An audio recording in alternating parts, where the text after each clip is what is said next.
back of my head looks quite good. The back of my head.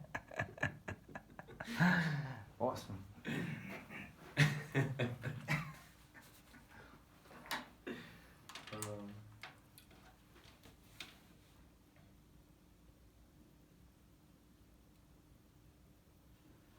All right, so today I've got here David John Tovey. David is a formerly homeless artist, educator and activist who works in a range of media. He's a photographer, painter, as well as an installation artist and performance maker. David has exhibited internationally in locations such as Somerset House, Tate Modern, and he's also the founder of the UK's first One Festival of Homeless Arts. He speaks regularly at housing and homelessness events and teaches art to people experiencing homelessness at the Pilion Trust and Passage Day Centre.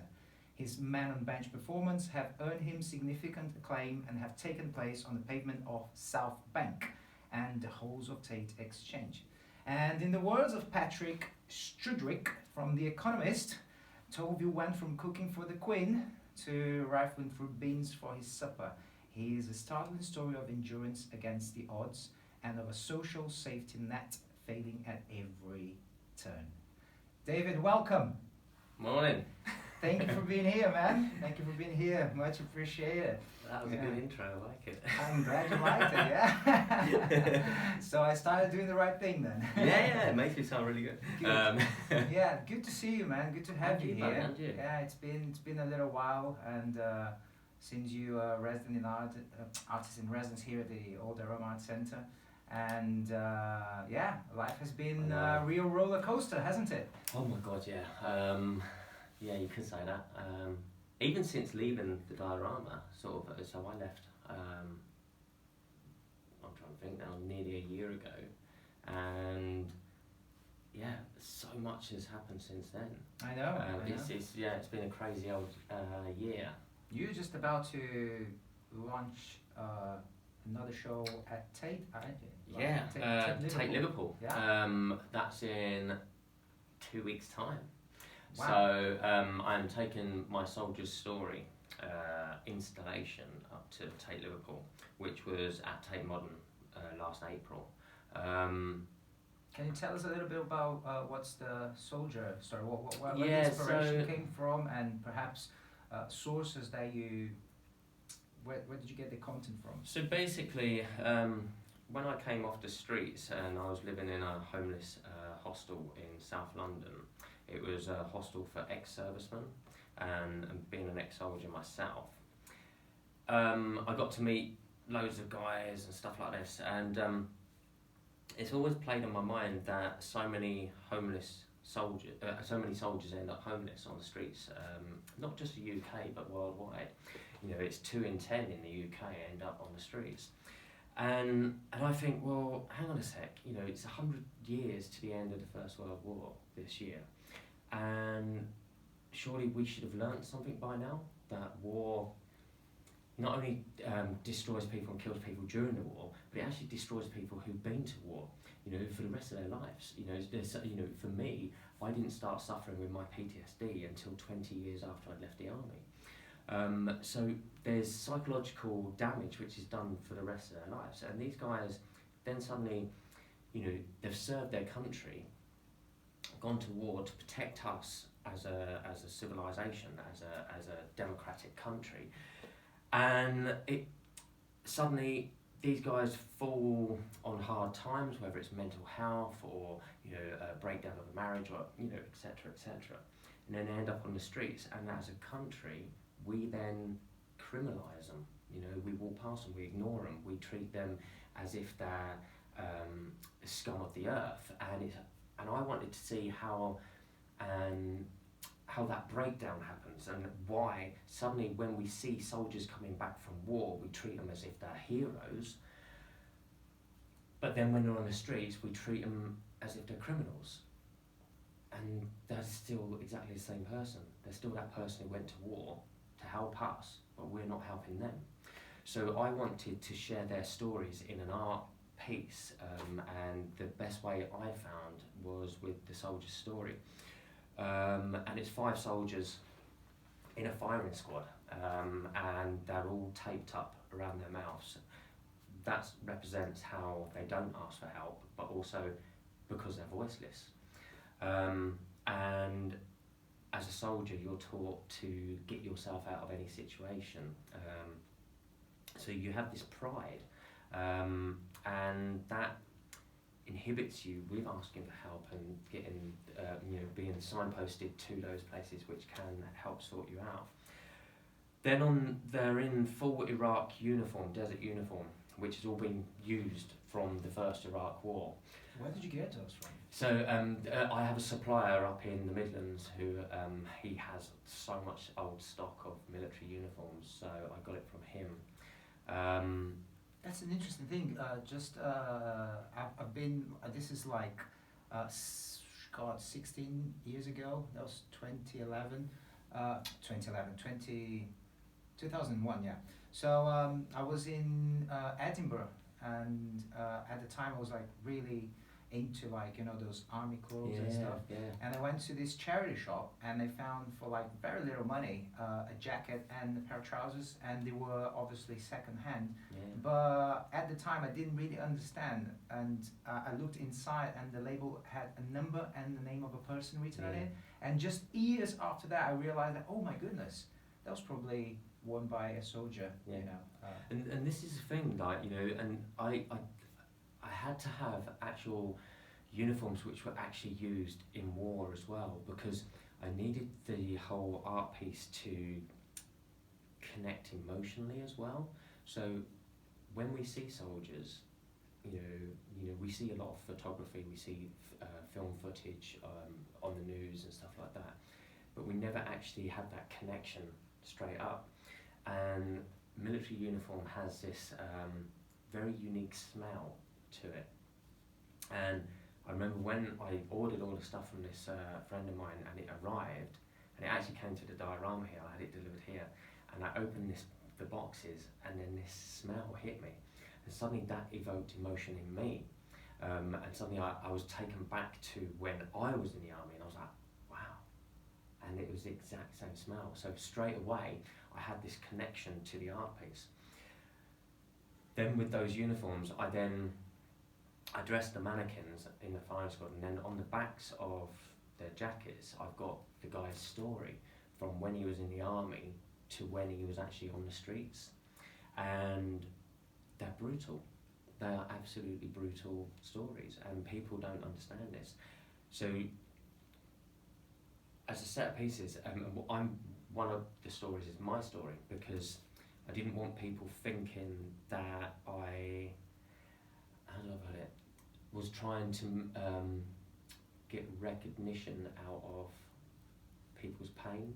Does that make sense? Absolutely. Yeah. So I needed to clarify that yes, these stories are horrific, and half of it should never have happened.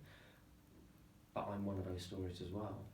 So when people read the sequence, so they read the 5 soldiers, and then I'm the last soldier they get to, and then I'm the only one which is named, so all the others are anonymous. So you were part of the piece yourself, yeah?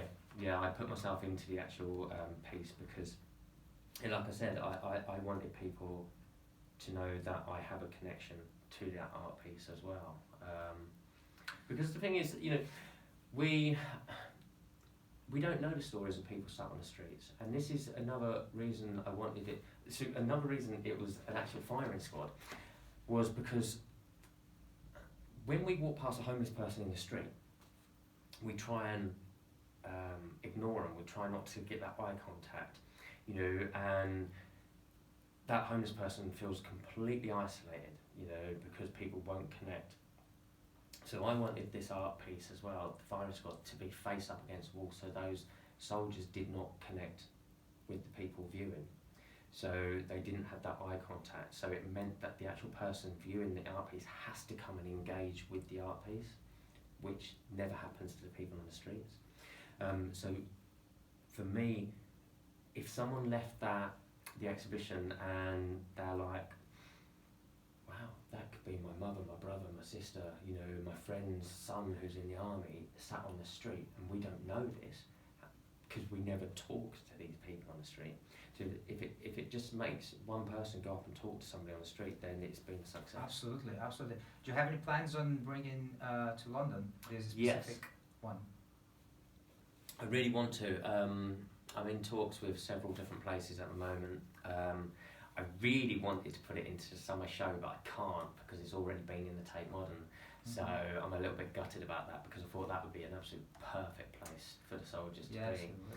But I'd really like it to go into a military museum as well, because it shows the aftermath of what war does. This year, obviously centenary, everyone's going to be waving their Union flags, going, we won the war and blah blah blah blah blah, and they celebrate that fact, but they're not celebrating what that war has done to hundreds and thousands of people across the world, and that's where my artwork does. It actually shows the bad side, but also the good side of it as well. On the light of that, David, can you tell us a little bit about how was your life before the army? How you grew up in Kent? Yeah. So how was life all the way up till the point that you travelled to Australia with the army, and perhaps if you could link to cooking for the Queen. Wow, yeah, that's a lot. So I grew up in Kent. I come from a very poor working class family. A large family. Sometimes brothers and sisters. Yeah, I've got 4 sisters, 2 brothers. Sadly, one of my brothers has passed away, but I've got lots of nieces and nephews. A lot of nieces and nephews. I've got some great nieces and nephews. I've got a fantastic family. They've always been very supportive of me. But when I was growing up, I was going through a lot of problems, sort of like mentally, I guess. Obviously, I was still trying to find out who I was as a youngster. And when you're growing up in a big family, trying to get the attention and stuff like that. So I left home when I was 16. Sometimes I think it was a good thing, sometimes I think it was a bad thing. I'm a gay man, and I think that's why I left home, because I was from a very working class, heterosexual orientated family. And I felt not part of it as such. Did they in any way made you feel like that? No, not at all. It's just I think it's because I know it's really hard to believe. I'm a very shy person, and to grow up in the 80s and with everything going on in my mind, and I don't know. It was just a difficult time for me to realise who I was. So the only way I could do that was by leaving home and actually finding myself properly. So I joined the army when I was 16.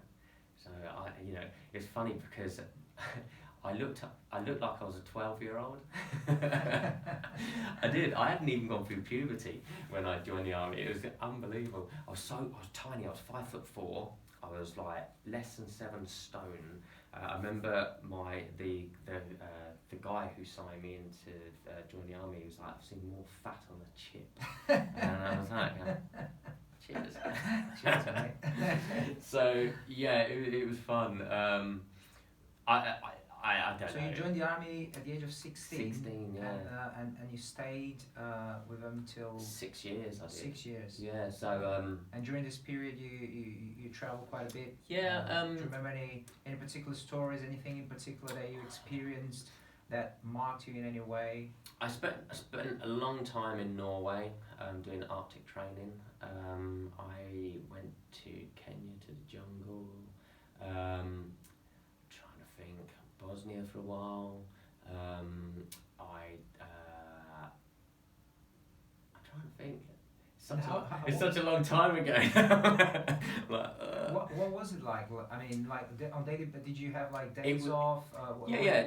Like, we used a normal job, like I think 5 days a week, or? Oh, definitely not a normal job. My average day, if I was away, say if we were in Norway on tour, I would start at 5 in the morning and normally finish around about 11 to 12 at night. God, that's long days. Long day. Long day. And then we'd sleep, and that would go on so we'd do a 5-month tour, and didn't really get that many days off when we were abroad on tour. So I think I went a 3-month period with no days off.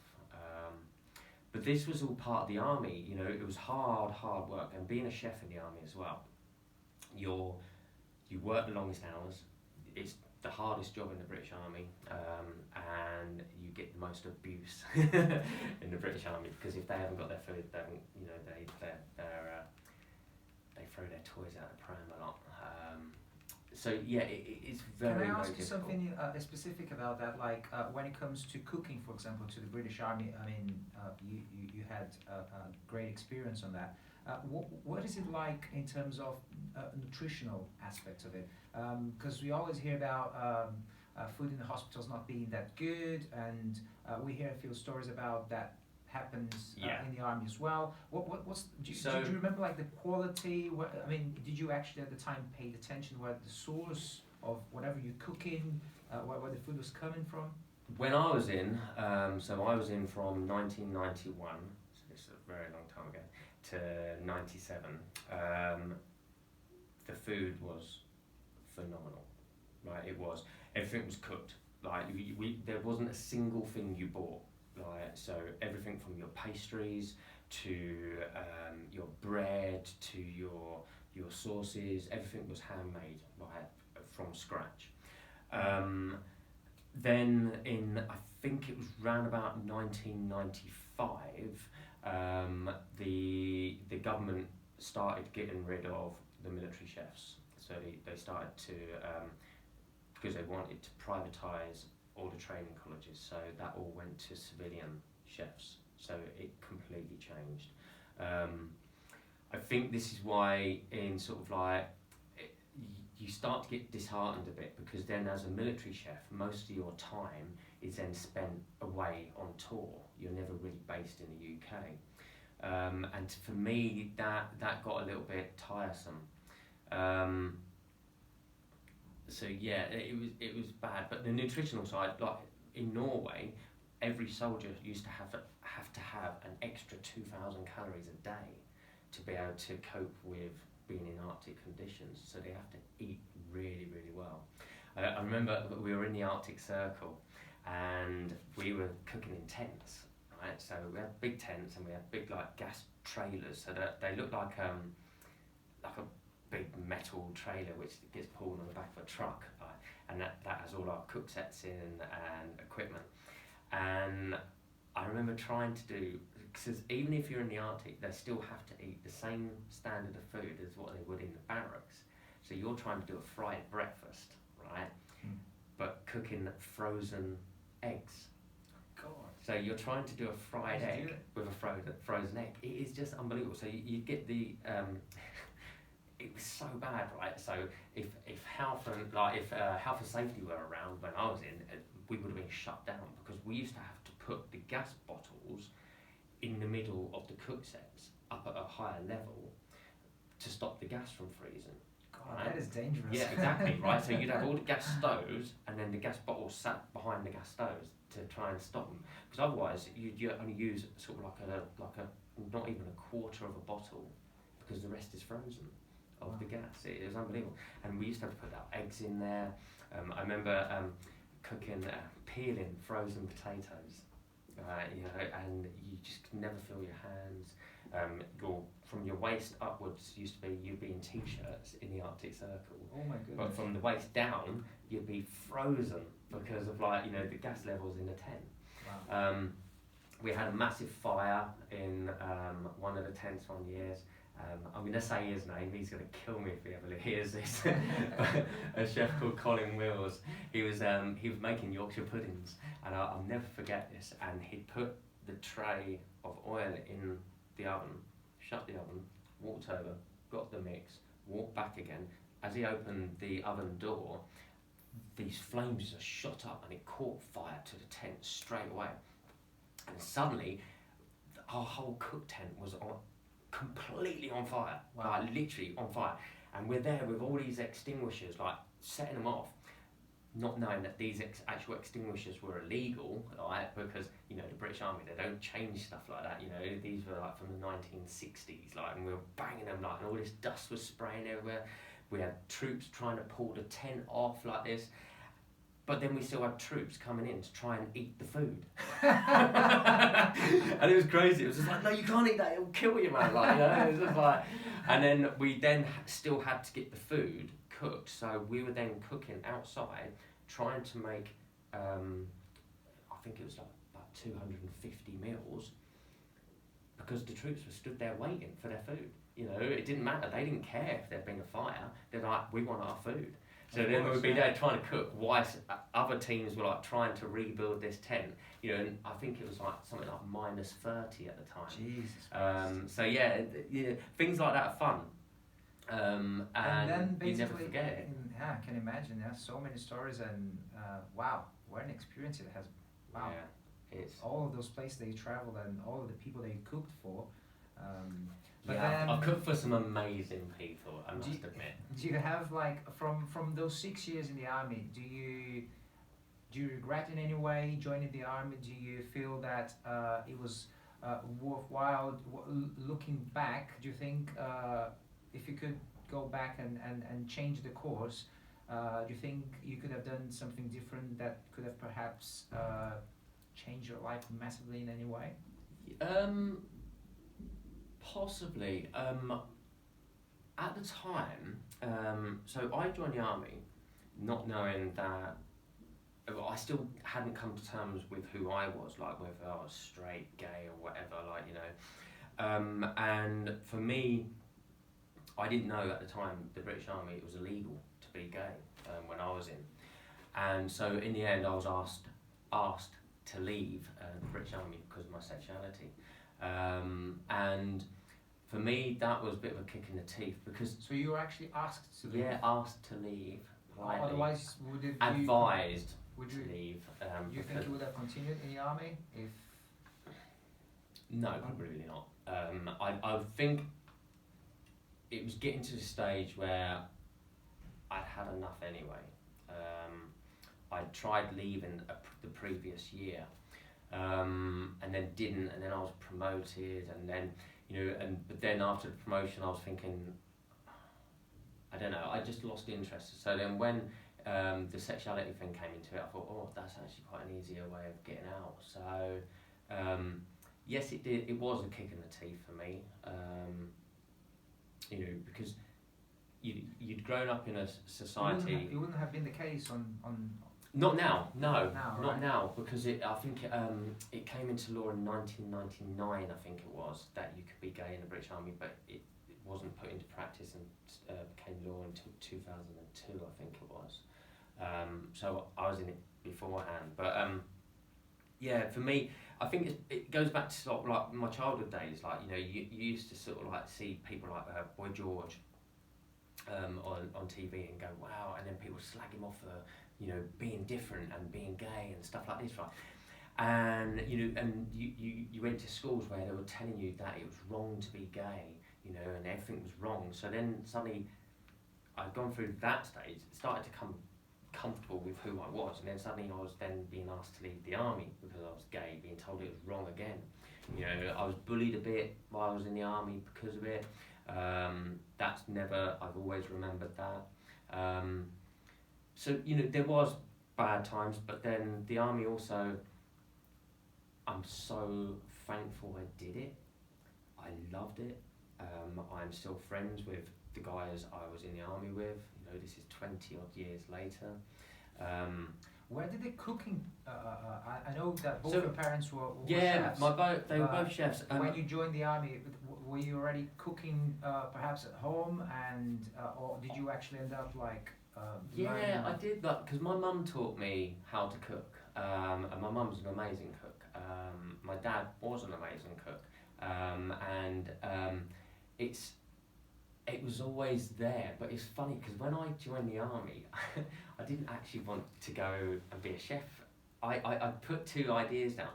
My first choice was to be a pilot. I wanted to be a helicopter pilot. I love flight, you know, the whole sort of like thing about flying. I wanted to be a Formula 1 driver. There you go, you see. So that's what I signed up to do, and I didn't get enough on my test to get through. So they said, well, your third choice of being a chef, you can do that if you want. Everyone needs a chef. And I was like, oh, go on then. My parents were chefs. My granddad was a chef in the Navy. So, you know, for me, it was... It's a natural course of Yeah, life. it was a natural course, and I was good at it. You know, it was something, you know, I was passionate about. When you say I was, do you I not was, cook yeah. anymore? I bet you cook for yourself. Come on. I do cook for myself. Well, you just told me off air earlier on that you cook for 12 people. Yeah, I do, yeah. So I still do put a hand into it, but I don't do it professionally no more. I don't think I ever would. I will ask you about that later on in our conversation. So you were saying how I linked it to cooking for the Queen. So when I was in the army, that would be an interesting one to hear. Yeah, so I was stationed down in Dover, near Dover Castle. I can't remember the name of the barracks no more. It's no longer there. It's been knocked down and sold for private housing. Another thing what I disagree with. But you know, I was stationed down there with the Royal Green Jackets, and the Queen was supposed to be coming down visiting the barracks, and it was. I think it's quite funny. They probably don't, but on the day she was supposed to be visiting, she didn't turn up. She was ill, so they made the barracks so beautiful. They'd re-tarmac, repainted. They'd done. It was just spotless, right? For nothing, because the Queen didn't come. So they were a little bit annoyed because they'd had all the roads been re-tarmacked and everything just for one person coming to visit in the barracks, which made me laugh because I thought, well, she's only seeing it as a pristine barracks, but that's not actually what it's like. It was falling apart. So she didn't come. So then when we were doing Northern Ireland training down in, I can't remember the name of the barracks, it's down in Sussex somewhere, but we're doing all like street training, and basically they've got cities and towns built just for training purposes, and you have to go and do all this training for, you know, the whole military thing. And she came to visit when we were down there, so I got the opportunity to cook for her there. Then I was also at Sandhurst. I got to cook for. Did you actually meet her? Yeah. We all got to meet her. She's an amazing person. I'm a massive royalist in a way, even though I'm a socialist as well. So it's like conflicting, but then I've always been a bit confused and conflicted. I'm always going to like the royal family. So Sandhurst, I got to cook for all the royal family. They used to come and do all the pass out parades, and they used to visit. Obviously, Harry and William, they all trained there. I think Prince Charles trained there when he was there. So yeah, there's always that. I'm trying to think where else I've cooked for them. You worked in quite a few restaurants as well, didn't you? Yeah, I've cooked for a lot of famous people as well. We will certainly dive into that. I'd like to ask you about basically, you know, you had some very serious health issues in the past, and it's the kind of stuff that, you know, it's very, very difficult to, I believe, to talk about, and it's difficult in life in general to endure for anyone. And some people just are not perhaps as lucky as you have been, in the sense of some people, you know, try and take their lives, and they succeed on doing it, and stuff like that. And sometimes we don't know that well how to deal with our minds, because we go to school and we are taught all kinds of different things, but like the very basics of succeeding in life, perhaps, which is dealing with your own thoughts, with your mind, and eating properly and all that kind of stuff. It's kind of like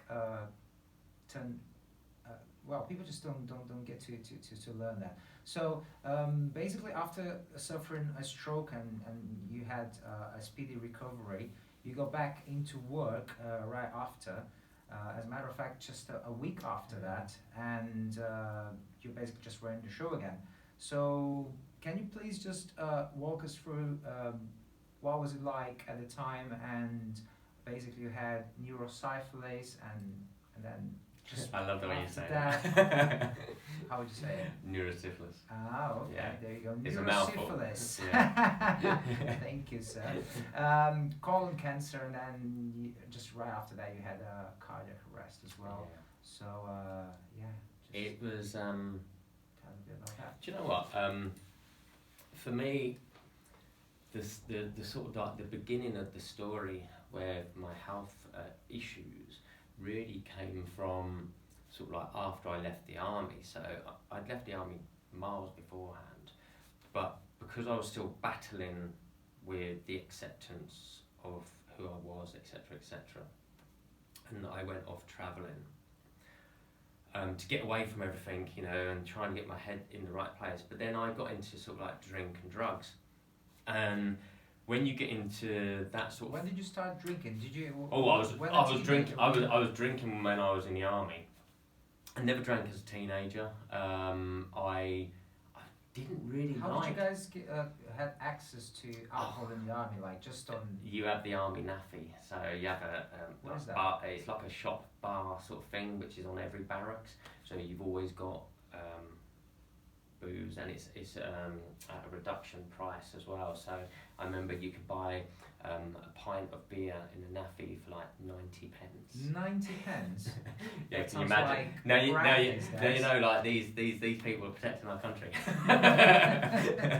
Joking aside, but yeah, so there is a big drinking culture in the army, and then obviously I left and I carried on drinking. I love drinking, you know.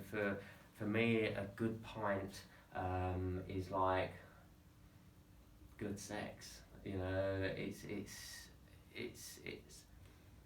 like having the angels coming down and sort of like it's just I love drinking, you know. So for me, I can't say it's a bad thing,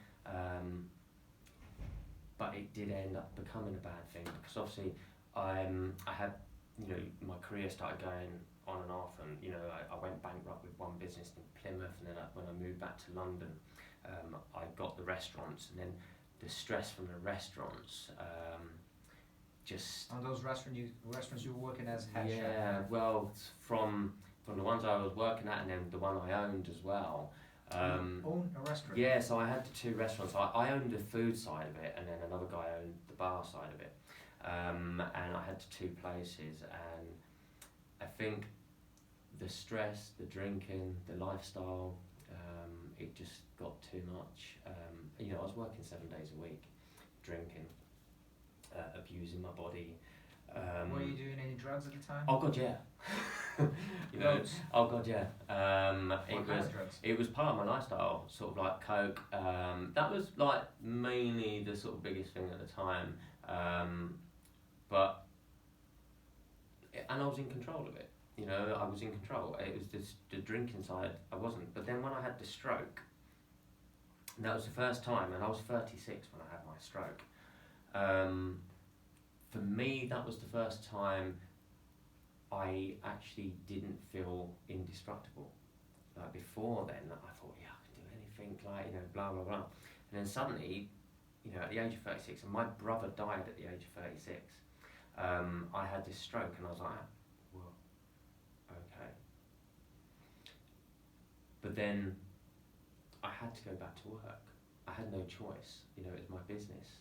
So I think that's the only mistake that I could control that I shouldn't have made. I shouldn't have gone back to work. Gone back to work? Yeah. Because I think then after that it just everything started falling apart. Like everything, from my relationship to losing my flat to both businesses starting to suffer as well, and I had to walk away. So I walked away from the business. I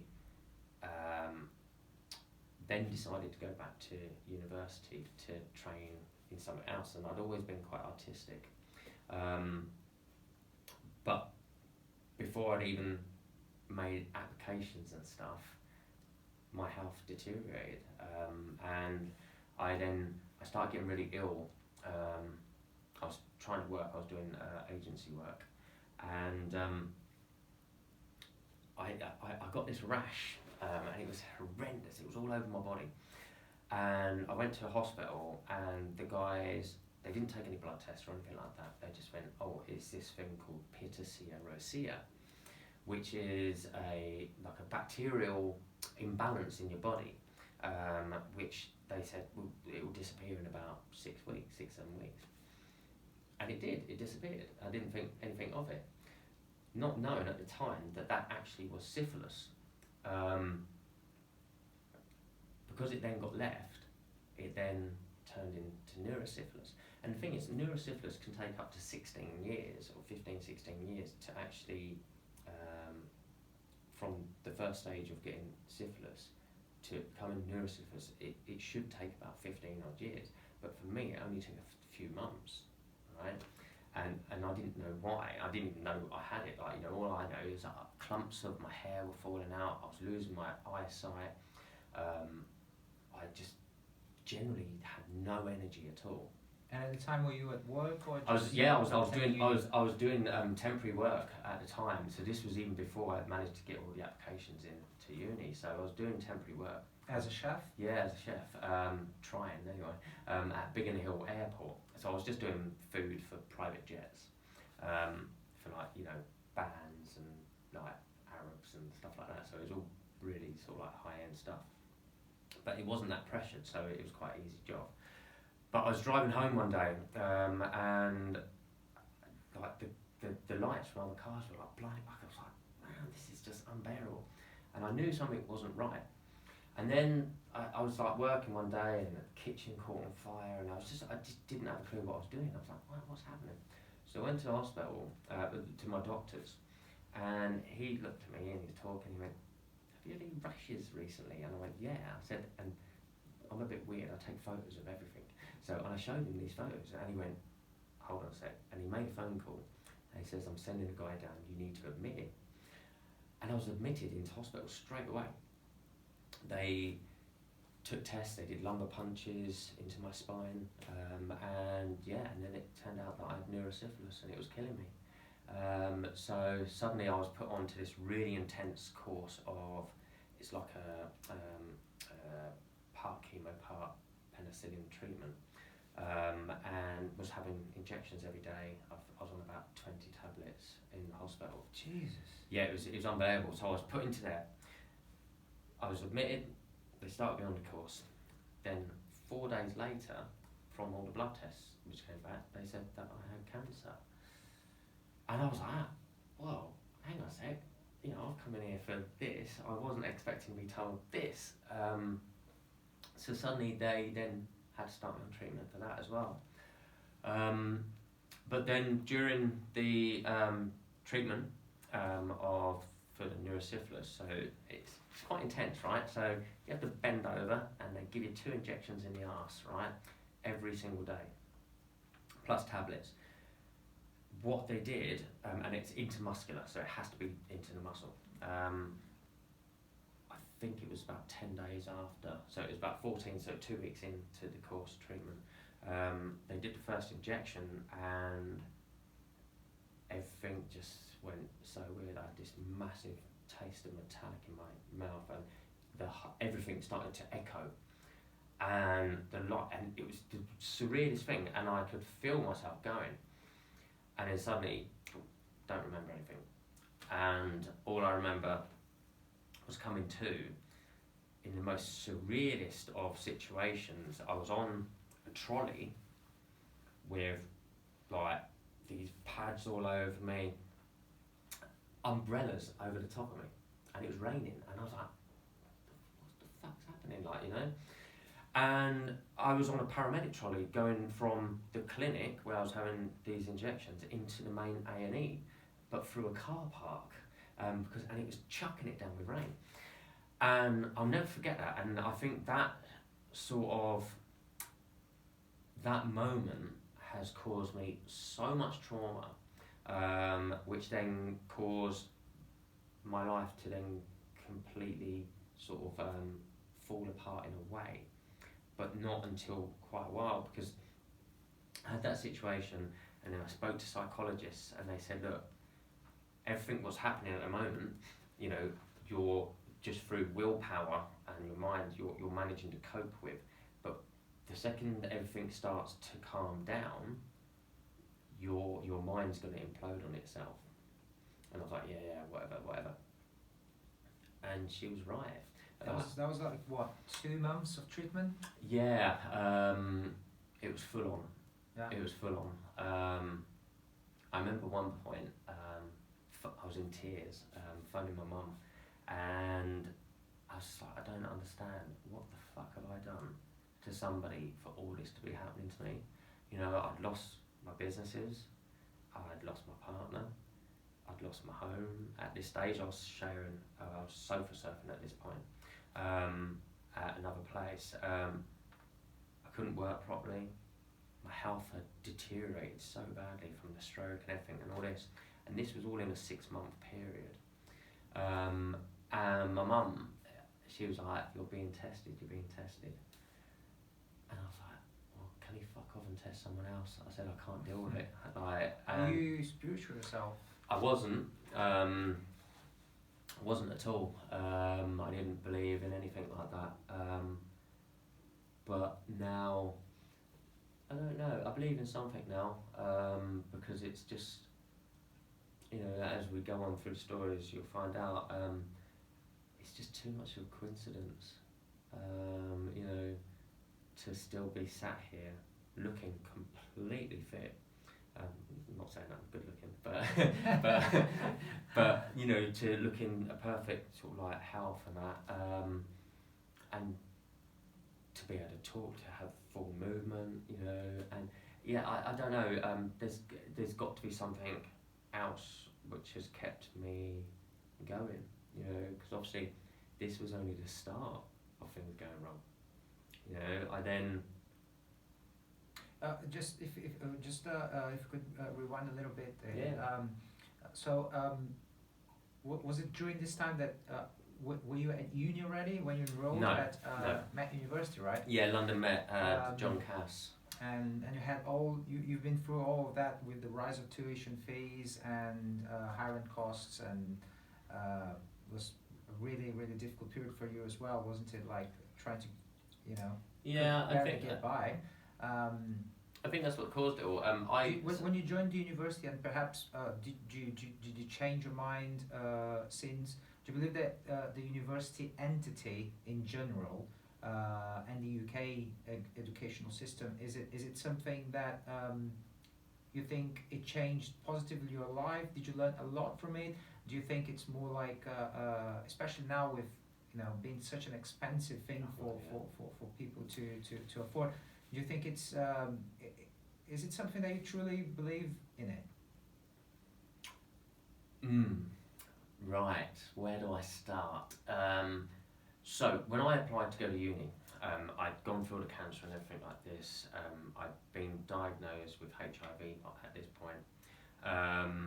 So everything had all sort of like, you know, culminated. So I think from my stroke to being diagnosed with HIV was a year, and obviously the neurosyphilis, everything like this. So I decided, after speaking with my mum, I speak to my mum quite a lot now about different things.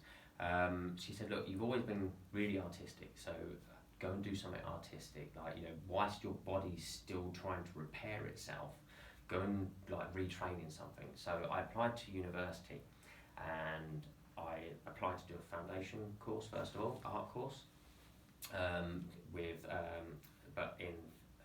then going on to do a university degree in film production, which was probably not the brightest thing to do, film production, because it's a very stressful career, but that was my intention.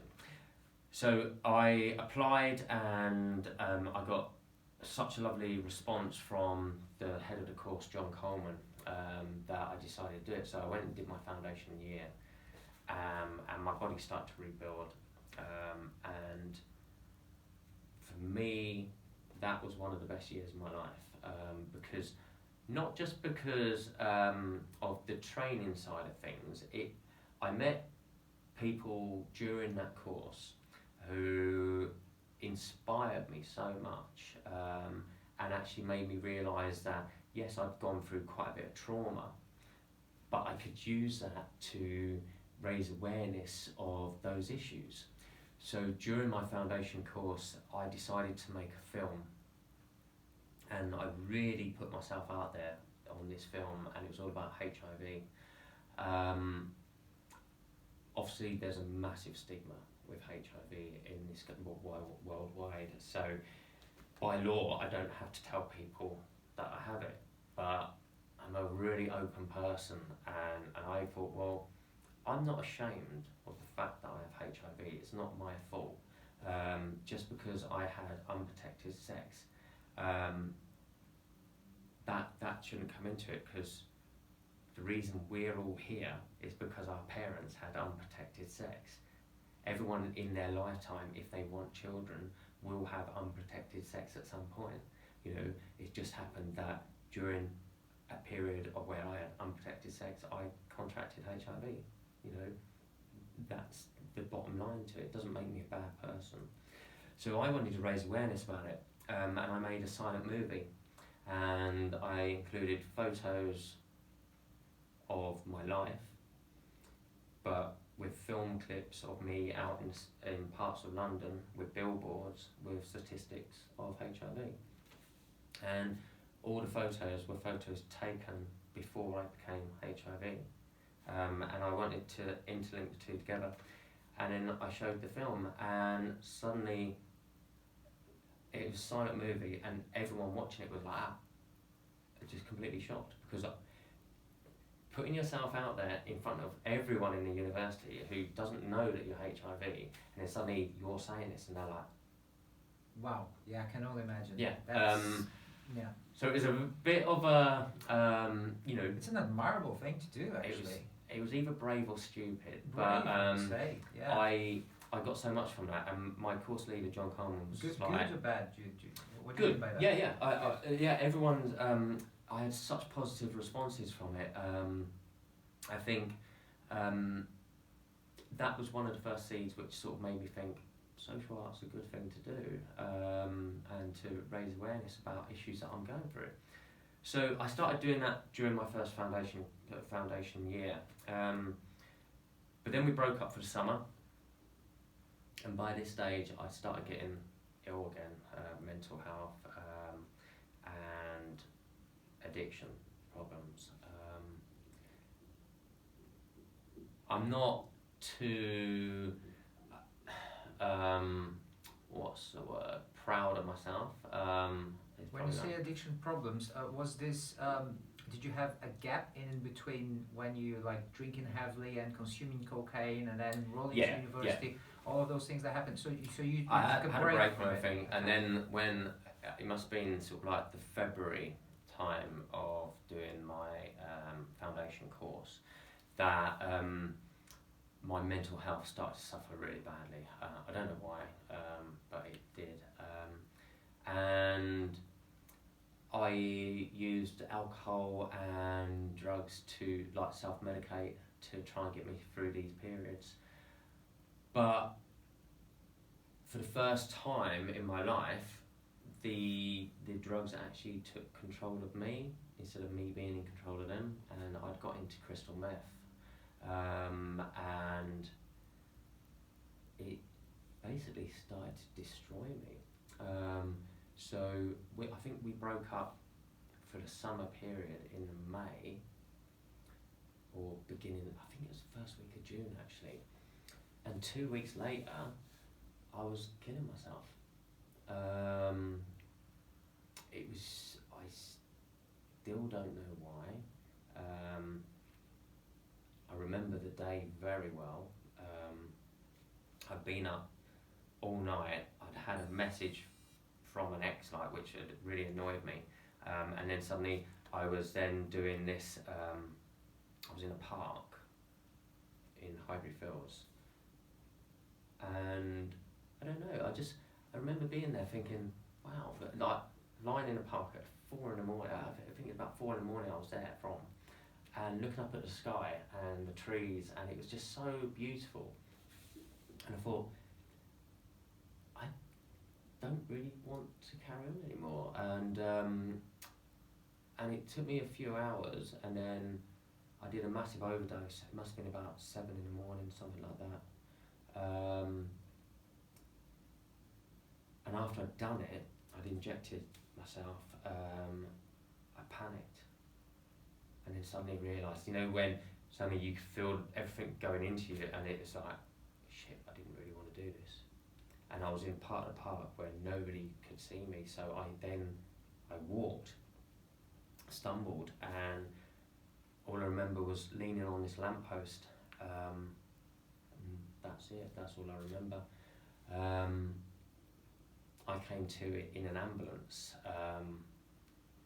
and the guys had said that this couple had followed me across a park and thought something wasn't right, phoned the ambulance.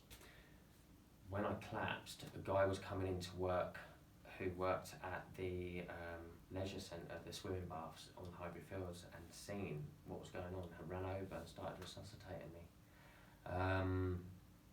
Yeah. God, that's intense. I remember being at the hospital, and they were trying to get blood from me, and I was still really confused at what happened and stuff like this, and they couldn't get any blood from me, and I was just like, come on. I said, I can even find a vein. Like, that's easy, like, you know, just stick it in. Like, he went, no, it's not that we can't find your vein, we can't get any blood out. And he put this needle in, it was huge, and they drew out, and they put the what I thought was blood, they poured it, like pushed it out of the syringe, and it piled up like jelly, and it crystallised. It was the most unbelievable thing I'd seen. And what happened afterwards? I mean, did you I got given stay away from it, or no? Because obviously you were addicted at this point. Yeah. I came out of hospital, spoke with my parents, and told them that I'd tried killing myself. So I had to go away for a while. Came back, I think about a month later, after being down with my family. Being with my family, it was lovely, but it was also like hell. For me, it was like being in a prison type thing. You know, they were watching every move I did. You know, so I couldn't be myself, so I was like, I can't deal with this, I've got to go back to uni anyway. So I came back to London, and came back to my flat to find that all the locks had been changed. So suddenly I was like, shit, I've got nowhere to live. But I was like, no, I can deal with this, I can do this. I you know, I was in the army, for God's sake, I can survive. But that's when you went to sleep and live yeah, while in your in my old, car, my my little Peugeot. Peugeot 206. Yeah, it was. It's quite weird, right? Because even though I was living in a car, it was quite fun times. That contradicts everything about homelessness. Because being homeless was sheer hell for me. I hated it. Right, I absolutely hated it. But that whole survival instinct comes out of you. So I had a little gas stove, and because I didn't want anyone to know I was homeless either, I'd be like boiling water and shaving and like making myself look really neat and tidy all the time. Because I was ashamed as well. No one at my uni knew. I was still trying to go to uni. I had no money at all. What did you do for shower when you leave? So I used to go to the uni and use the showers there. So yeah, exactly. So that was fine. Food wise, I was getting out of bins. There was a deli which used to throw away their food every night, but all vacuum packed. You know, I ate really bloody well while I was on the streets. I didn't use any of the homeless services, and I was like that for 6 months. But did you try at the time any food banks or like no, I didn't try anything. because I know you've tried. because I didn't want anyone to know, right? So, in the end, it did get too much for me. My uni work was suffering. I was losing my temper a lot. I'm not an angry person per se, and I was losing my. I was getting angry with like lecturers, and I was having arguments and. Yeah, you're under. I mean, under pressure living in your car, and with, in retrospect, with everything that you lived, all the health issues and all that. But like for example, I know you've tried and you faced some difficulty in terms of in regards of getting benefits from the government, and you applied for like personal independence payment. Which replaced the disability living allowance, and which focus on how claimants' health problems after their ability to work, isn't it? And well, rather than that, actually, the health problems instead of the ability to work. But then, what put you in a position where, oh my goodness, I mean, I've tried this, I've tried that, and I'm trying to explain people. You even got a letter from uni, you've got a letter from the clinic that you were undergoing treatment at the time. You've got all of those things together. You've got a history, and then you end up with a door on your face. Can you just please explain us a little bit about what was all about? And I mean, this sounds really crazy when you told me, and when I read about it, I was like, my goodness, this is just not right. I know, it's crazy because the biggest problem, so I had all these letters, you know, that I had all the medical letters from all my consultants and doctors and stuff like this, you know, saying that I had a problem, I needed housing because I couldn't take any of my HIV meds. So whilst I was living in a car, because I didn't have anywhere safe and secure to keep them, you know, everything was going against me. My health was deteriorating really, really badly. I'd lost so much weight. I'd gone down to 65 kilos or something like this. I was tiny. And the problem was that I was a student. So in this country, as a student, you're not policy, right? Exactly. You're not entitled to any help at all, from housing benefit to disability. The only help you're allowed is the PIP, right? I got my uni to fill out the forms for the PIP and just apply. One quick question about that. Sorry to interrupt you, David, but I know the policy stops students to claim housing benefit and all that. But then the policy says that apart from the most vulnerable, and I just wonder what fits that bill if not your case. So that's the case, right? So they didn't class me as most vulnerable because I had shelter. So because I had a car. And shelter being your car. Yeah. Crazy, isn't it? That's crazy. Yeah. So, and this was the problem. So in the end, it got to a stage. So obviously, it got to the fatal day of I was ending my life again in a park when this was the day what changed everything for me. So it was the day the park enforcement officer Gavin stopped me killing myself in the park. It was a locked park, late at night, completely dark. You know, no one could see I was there. I was just administering 2 grams of crystal meth, which was enough to kill an elephant. So the doctor told me. And suddenly there was a guy there and stopped me, Gavin. I recently found out, he basically then talked with me, got me some food, gave me some money, and got me into a night shelter. That night shelter was run by the Pilion Trust, where I teach at now. And after speaking with them, we made the decision that the only way I could get help was by having to quit uni, which for me, I didn't want to do, because that was the only thing that was keeping me focused, keeping me going, keeping me surviving. But it got to that stage that I was trying to take my life so much that, no, you have to compromise. So I had to make the biggest compromise compared to what the government did, because obviously they want people to retrain to work so they don't use benefits. I was trying to live without those benefits, but ultimately failing. So I had to quit uni, and that was meant that I could then get into a permanent homeless hostel, which I did. But yeah, for me, giving up the uni was very difficult for me. Did you never managed to No, go back? I never so managed did not finish to. the No, I never foundation? finished it. I finished the foundation, finished yeah, the foundation, but not the not degree. the actual degree. Right.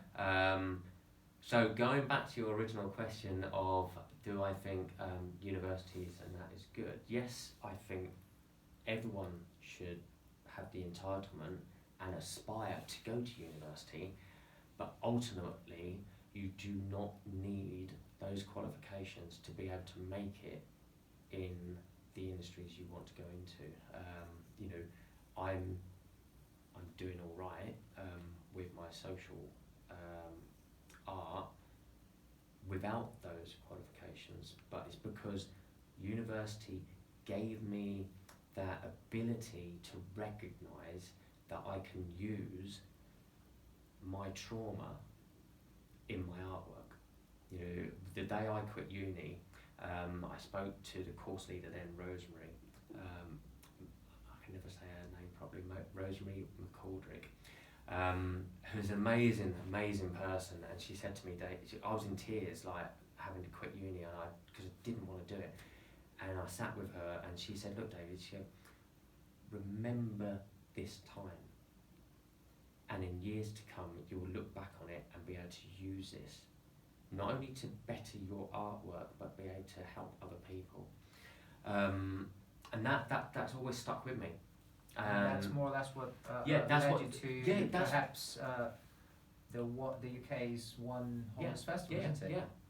Please tell us a bit about that. Yeah, which is an amazing thing. I mean, I've been lucky and blessed to be part of it. Helping you've been in it a couple of years now, haven't you? And it's just phenomenal because we don't get to hear about those things from any big or mainstream media outlet out there.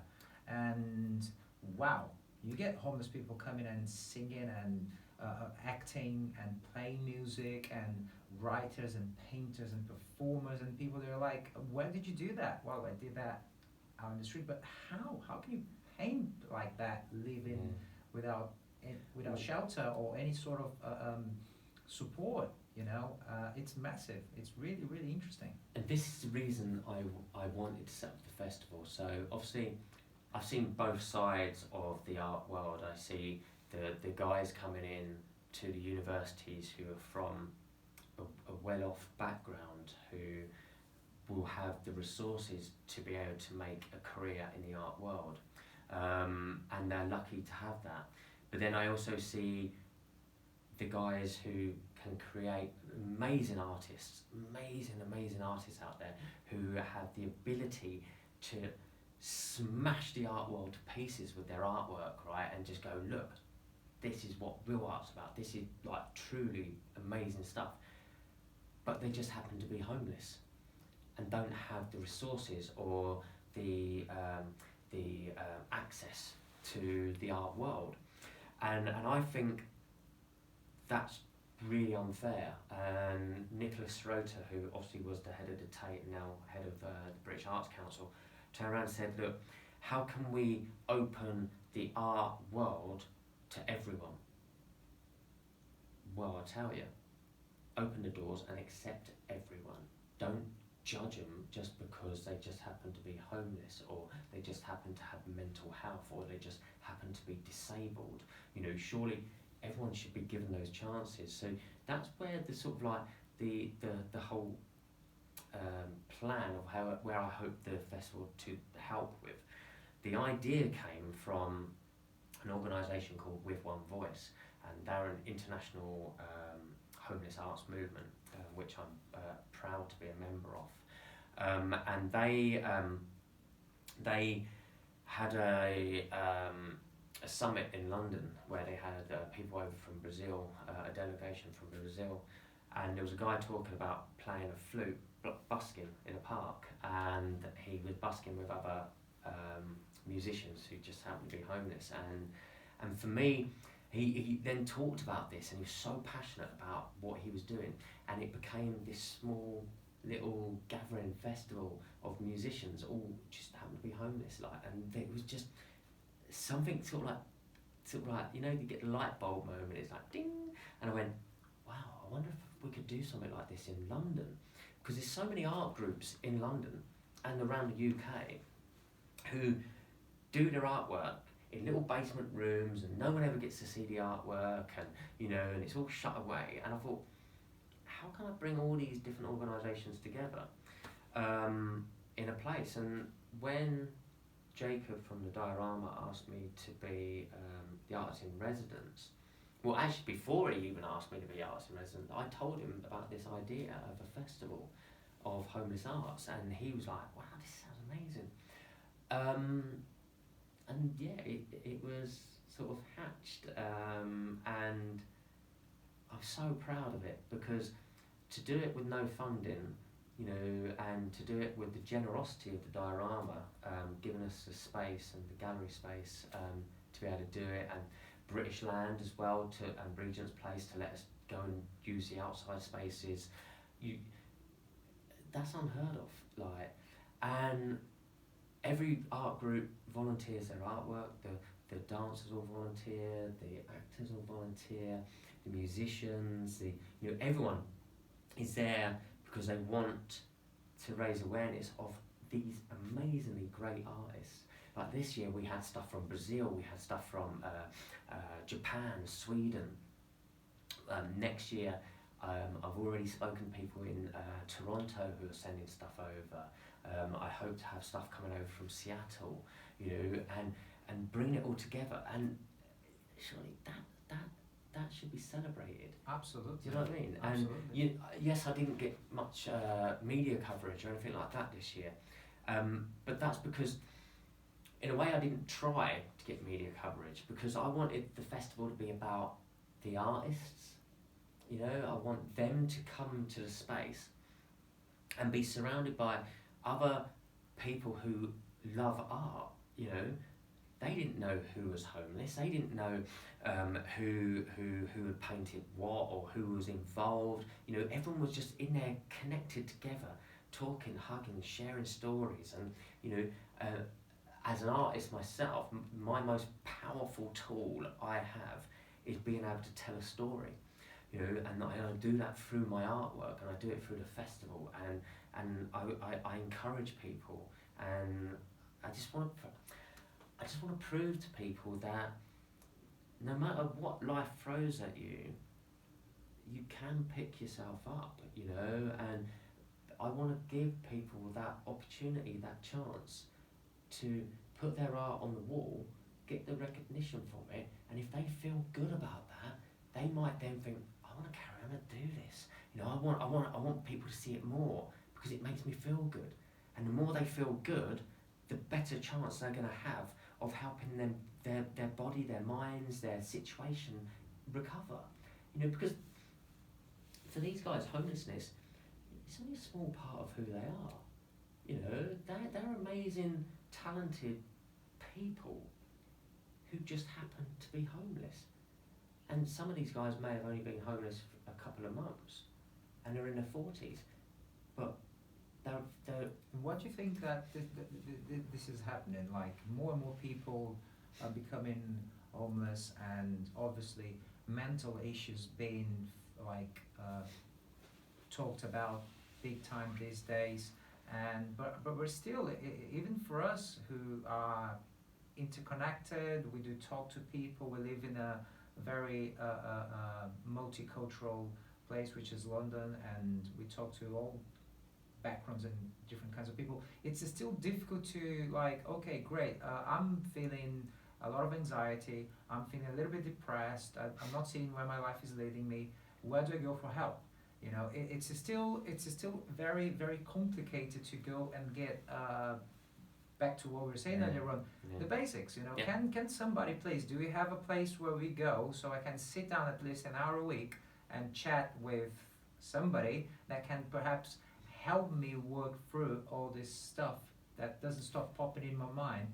And you know, did you have any experience yourself with support, psychological support during your days, and are you aware of anything? I know that Mind does a good job, but still, even myself years ago, I tried Mind, but it's still bureaucratic. It's not. It's not something easy, you know. And some people just you know, in the face of difficulties, they just oh, do you know what? I won't. I can't be asked. And that's one of the biggest problems, because so homelessness is very, very complex. You know, people can become homeless from a death of a family member, from someone breaking a nail, from someone getting into debt, gambling, addiction, mental health, drinking, private landlords, loss of a job. You know, it's so complex, right? But another big part of it is the mental health and the lack of facilities and the lack of a structure in place in this country, or worldwide actually, of being there to help you when you need it. You know, I personally believe if you can manage to get a system, so if you break a leg, you go into A&E, 6 hours later, you come out there in a cast, fixed, right? You go into A&E with mental health problems, no way do you even get seen, right? You know, I have been in and out of the hospital after so many suicide attempts, but let to walk out the door. Do you know what I mean? So I think they need to have a structure in place where the mental health structure is exactly the same as an A&E department. So you have an A&E department, but you also have a mental health department as well, where you have psychologists, you have doctors on hand to help you straight away from the second you feel bad. Because the thing is, if you feel suicidal, man, the world would be a better place. Yeah, exactly, right? If you feel suicidal, you're suicidal in that moment. You need help that moment. You're not going to go and sit in the A&E department for 6 hours. Do you know what I mean? By that time, you're dead. Like, you know, you've made that decision. You know, once you've made that decision to kill yourself, everything is so much clearer in your head of how to do stuff, how you're going to feel when you've killed yourself. Like, you know, you're completely calm, you accept it, you go, yep, done it. You feel good, right? And that's what, you're not going to go and sit in A&E once you've made that decision. So this is the problem.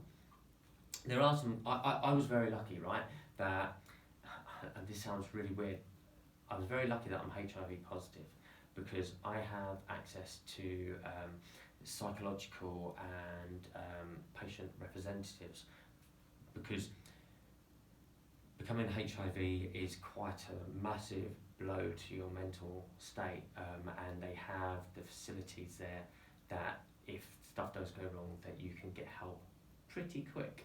Like, you know, not instant, but pretty quick.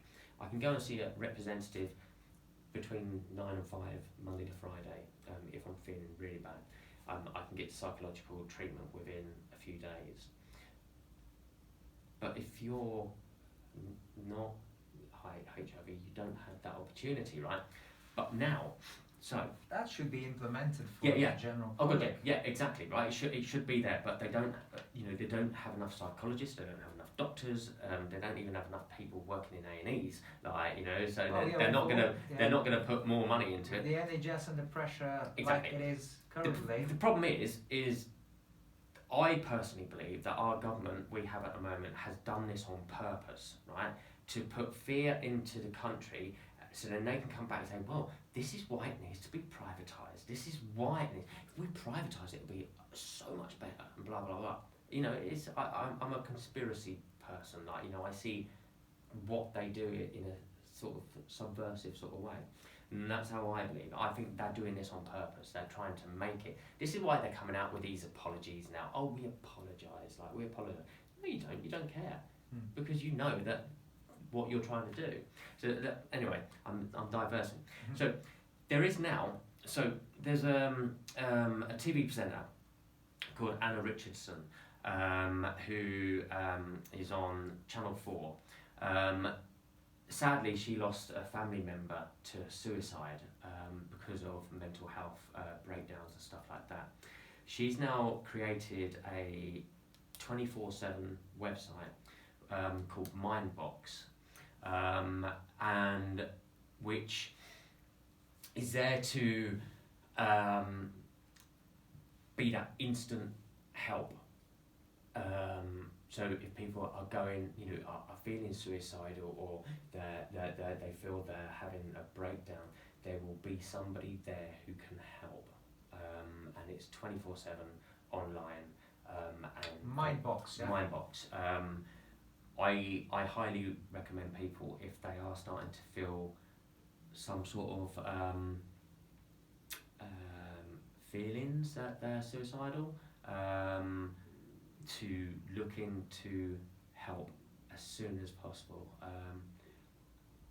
because it's not just them who's suffering, it's their family members as well, because deep down their family members sort of know there's something wrong.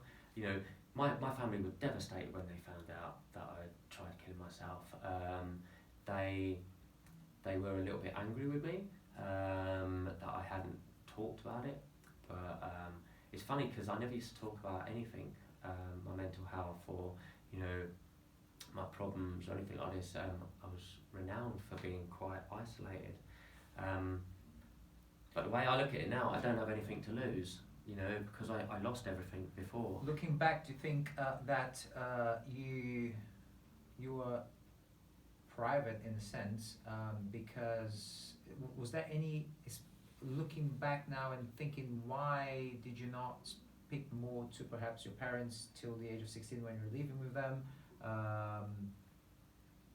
Do you see any traits that maybe made you feel and be in such a way? Because I'm quite similar, I didn't speak much with my parents at the time, and at the time I didn't quite understand, but nowadays looking back, I understand why I behave in a way, because people are behaving towards me in certain ways, and then obviously when people sometimes don't really connect with things that are really important for you, or sometimes even tell you that you're wrong by pursuing whatever you're pursuing at the time, you kind of become like, okay then, so I'm not talking about it, and if I'm not talking about that, I'm not talking about things that are important to me, and if I'm not talking about things that are important to me, why am I going to talk?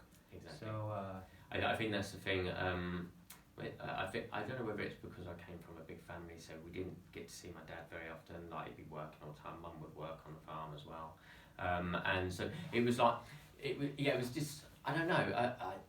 I was always very, very independent. I always believed that I could do everything myself. If somebody, I'm a bit like it now still. With my artwork. When I think of an idea, I go, oh, yeah, I can do that. Yeah, I'll just teach myself to do it. And that's positive. Yeah, it it's is.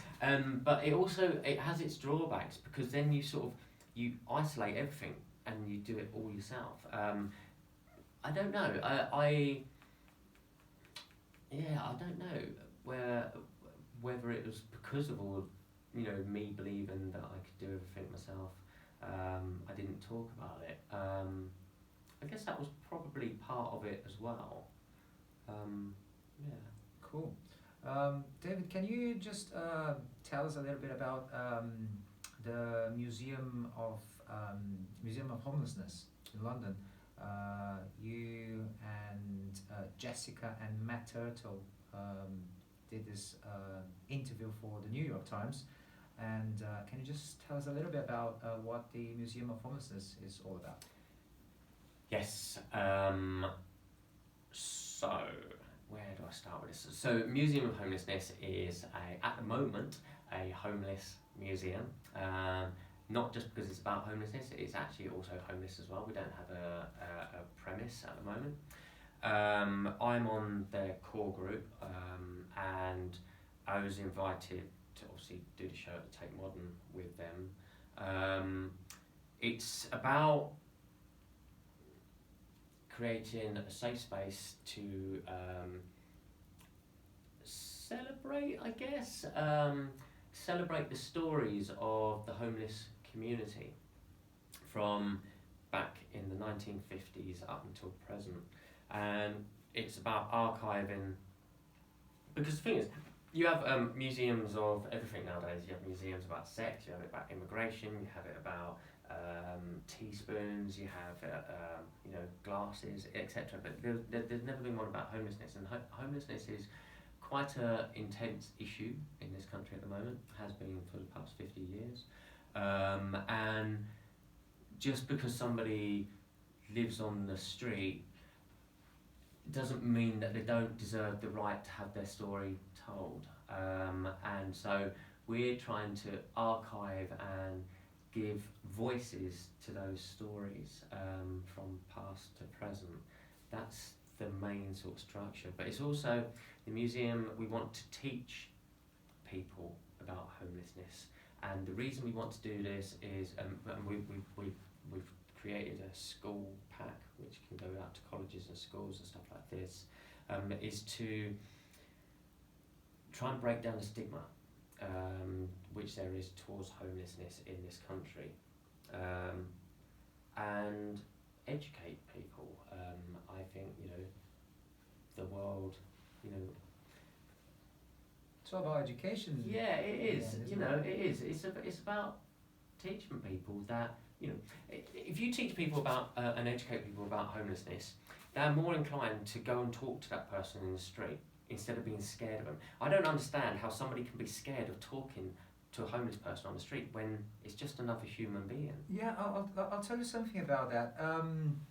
I grew up in Brazil, and very, very poor areas, like way poorer than here. Yeah. Places where if you're a homeless person in Brazil, you have literally nowhere to hide, nowhere to run to. It's pretty desperate. Yeah. Here you can still find a food bank on desperate situations. You can still you still have a system that offers you benefits. Yeah. For people out of employment, and housing benefit and all that business. In Brazil, you don't have access to that. The system is way different. There have been improvements, but it's far from ideal. And obviously, when you see somebody out in the street, a little kid, a teenager, or old people, man, you know that if you give them like a sandwich and a cup of coffee, man, they will devour that. They will eat it. They will enjoy it. What I find it really difficult in the UK, even in America, I've had two situations that really put me off, because I used to always stop and talk to these people on the street. I used to do that, and I don't do it anymore. And I started to pay attention on my behavior. Why nowadays in London, walking by, and I pass by somebody sitting on the street with a sign, smile more and please give me some money, or something like that. Why do I not stop and have a chat with these people? I don't feel compelled to do it anymore. And I was just trying to understand. Well, I've had two situations recently that really put me off from doing it. One, I was in Philadelphia a couple of months ago in America, and this guy was just sitting on the street and with a big sign, I'm hungry. I'm hungry, something like that. I'm desperate, I'm hungry. I walked past, didn't speak to him, but then as I walked past, I was just like, with that image in my head, and I thought, oh, wait a minute, if he's hungry, I'm gonna get him some food. So I went to the shop around the corner, I bought him like a big bowl of beautiful salad, very, very nice, and a sandwich as well. Went to the guy, handed that to him, God bless you, mate, please do eat it, you're hungry, eat that all. I turned my back and I walked away, and I didn't I had a feeling that didn't feel right for some reason. Anyway, I turned around the block, and then I decided to just watch him. And as I watched him, he basically took that food, stood up, walked inside the building behind, which was a public building, and came back with nothing in his hands, no food in his hand, and put the sign up again. And I was just thinking, okay, fine, he could have just kept the food for later. But like, if I am hungry, out in the street asking for food, and somebody gives me food, I'm gonna eat it. Yeah. Do you know what I mean? In London, it happened to me just round the corner from here, Sainsbury's. Oh, okay, yeah. Went out of Sainsbury's, this guy sitting out there with a sign saying, I'm hungry. Same situation, I passed by and I was like, wait a minute, I'm gonna get him some food. Went back into Sainsbury's, didn't acknowledge the guy prior to it, went to Sainsbury's, bought some food, handed to him, right? Turned the block, looking at him, he got that and put away in his bag. Okay, he could have put that away just to perhaps share with somebody later on. Exactly, yeah. It could have been the case of all of that. But it's a very tricky situation, you know. Sometimes I wonder, like, you see people out in the street and it's just like, are you out in the street because of what? Have you really tried to find help or try to find work or anything? Problem like that? is, it's complicated. It is complicated. Like, because to be able to get work, you have to have an address, like an actual premise to live. To get benefits, if you're on the streets, you can't. You need to have an address. I don't give money or food or anything like that to people on the streets. I'd rather give it to one of the charities that I support. Plus also, because I do so much awareness of homelessness now, I think I'm doing all right. I think I'm doing enough. I will stop and talk with some of them. There's a lot I won't stop and... It's quite weird. Being an ex-homeless person myself, I can pretty much tell who's actually a legit homeless person or who's not.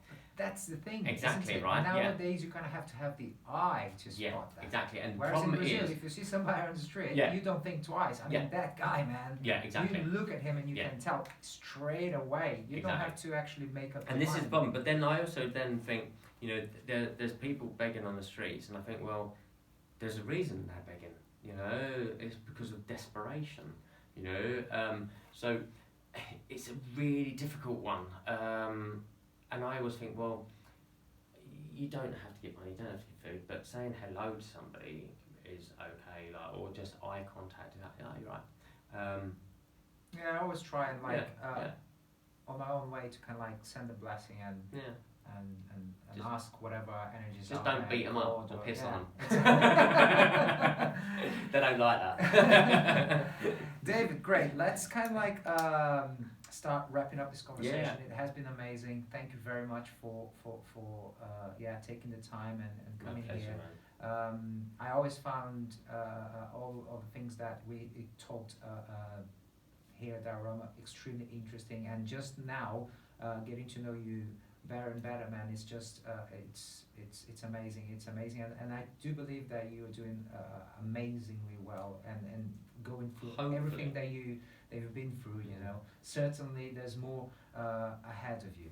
I'd like to start wrapping up with a few roller coaster questions. Like, if you do you have or follow any morning routines, rituals? Yeah, I do actually. So I wake up, I get out of bed, I feed my cat, Boris, he's called as, and then I will have my breakfast. I then finish my breakfast. What do you normally have for breakfast? Do you have something in particular? Do you eat it's always different. Either different. Cereal, toast, fruit, eggs. It's always different. I have to have a certain amount of calories, about 370 calories in the mornings, because then I take my meds. Taking my meds lasts, to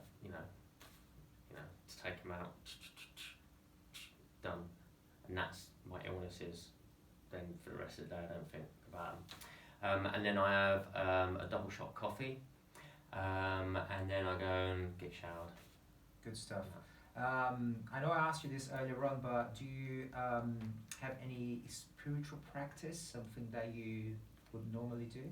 Not really. I should do breathing techniques, because I have chest and heart problems and stuff like that now. Have you ever tried meditation? Yeah, I've tried chimes as well, like the breathing between chimes and stuff like that. So it's something.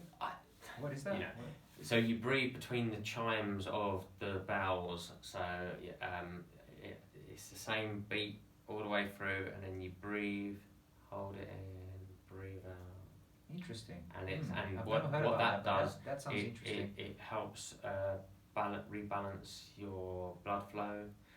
It helps rebalance the blood going into your brain, because being so tall, it only goes part of the way up, so it doesn't go, and etc. So I should do it more often, but I don't. I'm a bit lazy when it comes to stuff like that. What would someone who doesn't like you say about you?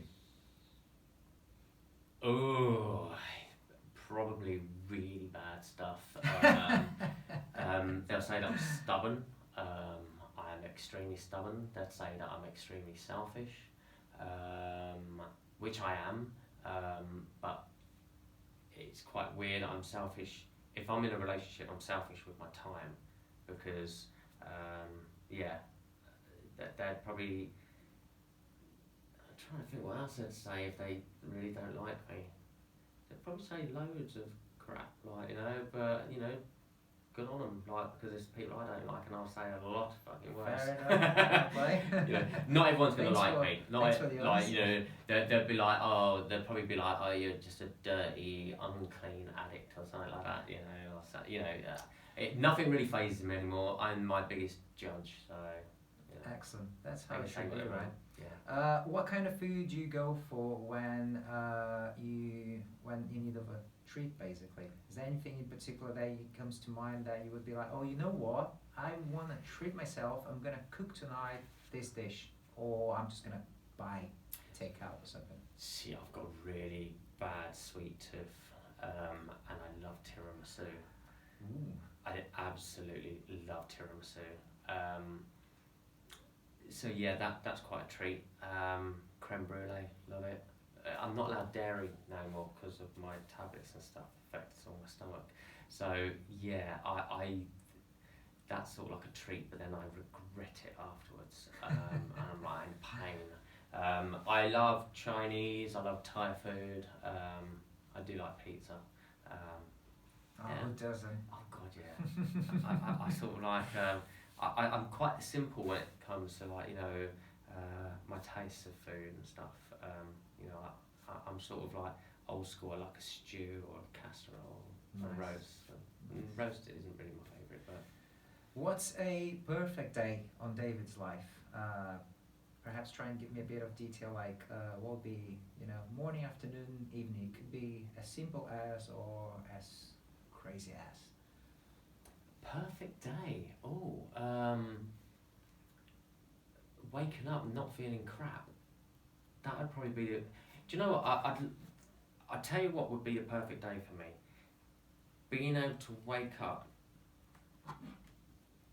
and know I wasn't ill. Does that make sense? It makes absolute sense. Because for the past 6 years now, I've had to wake up and I'm automatically reminded every day that I'm not 100% fit because of the amount of tablets and that I have to take. It would be nice to actually wake up and not have to go through that. That would be a perfect day for me. Good stuff. One last question. What are you reading at the moment, if you are reading anything at the moment? I knew you were going to say something like this.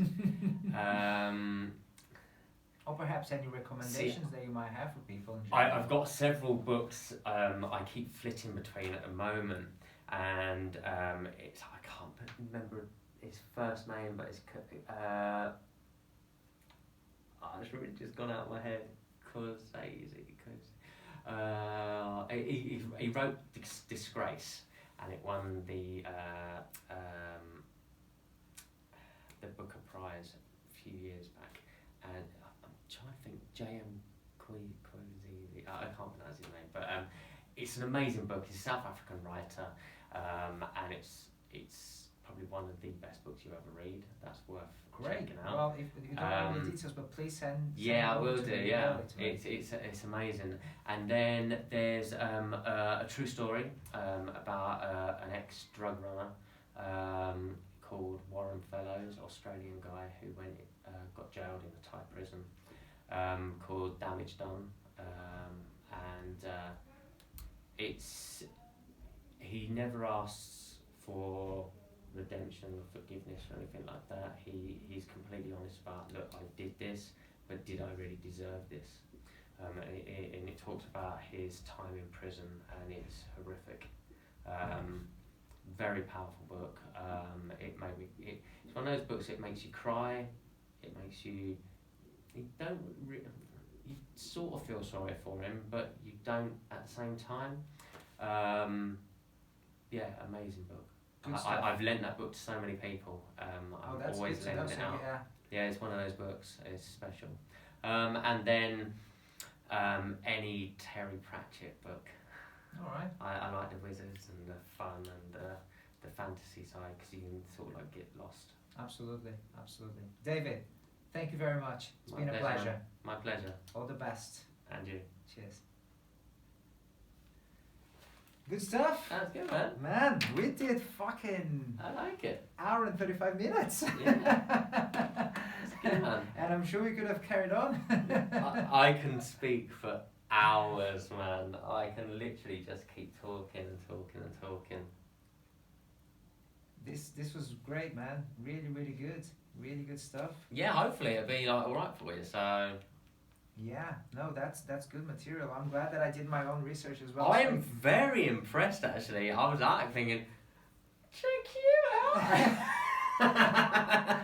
It's gotta be like that, otherwise, I mean, you know, you kind of have to keep it interesting. Obviously, with someone like you need to flip between things and for you it's easy to talk, you know. Yeah. But for some people it might be a bit more like you might have to work a little bit harder to make them talk. That film me and Jacob did for the first one festival, we